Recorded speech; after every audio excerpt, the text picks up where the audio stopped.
खबर शामिल कई पिया रतोदेरो में रिपोर्ट एहसान बोसार जी। रतोदेरो जे रहवासी पाकिस्तान पीपल्स पार्टी के वर्कर मंसूर अली नोनारी तरफा माज़ूर कोटा तहत नौकरी लाए मुतालबो। रतोदेरो शहर के डाक तलाव मोहल्ले जो रहवासी ॼंगनि खां माज़ूर पोरियत जेको कपड़ा इस्त्री करे बच्चन जो पेट पाले रहियो आहे। वधीक इंजी पंहिंजी ज़बानी ॿुधंदा।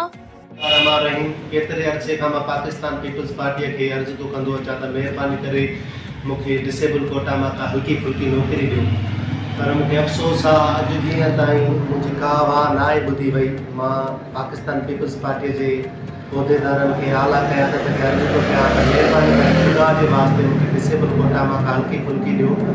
जिन जे घर में 7 नौकरियूं आहिनि, 8 नौकरियूं आहिनि, उन्हनि खे नौकरियूं मिलनि थियूं ऐं असां बेरोज़गार वेठा आहियूं, माज़ूर ऐं मिसकीन आहियूं, असांखे का वाह कान्हे रब जी ज़ात खां सवाइ।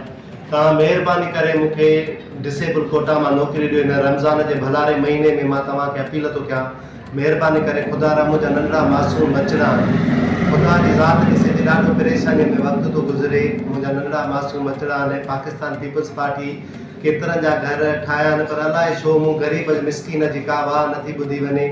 असांजा उहिदेदार जेके सभिनी जा अॻ में कम थींदा, हाणे अलाए छो कम ई नथा थियनि। मां इहो ई चवां थो पाकिस्तान पीपल्स पार्टीअ खे महिरबानी करे माज़ूर आहे, मिसकीन आहे, मूंखे का हल्की फुल्की नौकरी ॾियो। मां ॾाढो परेशान लॻो पियो आहे। केतिरा वीचारा असांजा नौजवान बेरोज़गार वेठा आहिनि, जिन खे वीचारनि खे का पाकिस्तान पीपल्स पार्टीअ जे तरफ़ खां का बि सहूलियत नथी मिले। अलाए छो सिंध में 18 सालनि खां वठी पाकिस्तान पीपल्स पार्टी सिंध हुकूमत करे रही आहे, पोइ बि न असां माज़ूरनि खे, नौजवाननि खे, इन्हनि खे नज़रअंदाज़ थो कयो वञे। 8 घरनि में जिन खे नौकरियूं आहिनि, उन्हनि खे नौकरियूं जो मिलनि, जेके अॻ में टेकियल आहिनि उहे ॾींहों ॾींहुं अमीर थींदा था वञनि। सरदारनि नवाबनि खे, अमीरनि खे फ़ाइदो आहे, असां ग़रीबनि मिसकीननि खे को बि फ़ाइदो न आहे। उनजे करे मां रतेदरे शहर जो रहवासी थी अदी फरादालपुर साहिबा खे अर्ज़ु थो कयां त महिरबानी करे ख़ुदा जे वास्ते जेके बि रतेदरे तव्हांजो गढ़ आहे, पाकिस्तान पीपल्स पार्टी जो गढ़ आहे, ख़ुदा रा रतेदरे जे ग़रीब आवाम खे न विसारियो। ख़ुदा रा रतेदरे जे ग़रीब आवाम जी तव्हां मदद कयो। हे ग़रीब आहिनि त पाकिस्तान पीपल्स पार्टी आहे, जे ग़रीब न हूंदा त पाकिस्तान पीपल्स पार्टी बि न हूंदी। तव्हां रोटी कपिड़ा जो मकान जो नारो आहियो, पर ग़रीबनि खे न रोटी मिली आहे, न कपिड़ा मिलिया आहिनि, न मकान मिलियो आहे। 18 सालनि खां वठी सिंध हुकूमत छा कयो आहे? ग़रीब वीचारा स्कूलनि में ॿार पढ़ी नथा सघनि, सरकारी स्कूल बंदि लॻा पिया आहिनि।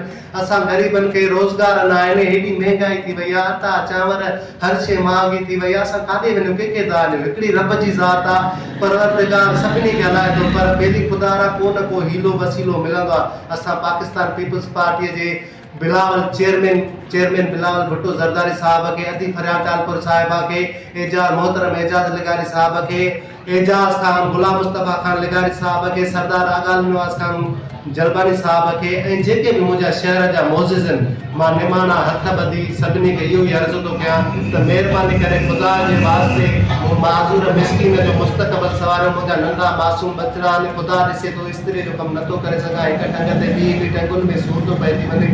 महिरबानी करे मां पाकिस्तान पीपल्स पार्टी जे आला क़यादत खे इहो ई अर्ज़ु थो कयां त महिरबानी करे मूंखे डिसेबल कोटा मां हल्की फुल्की नौकरी ॾिनी वञे। तव्हांजा लख थोरा थींदा।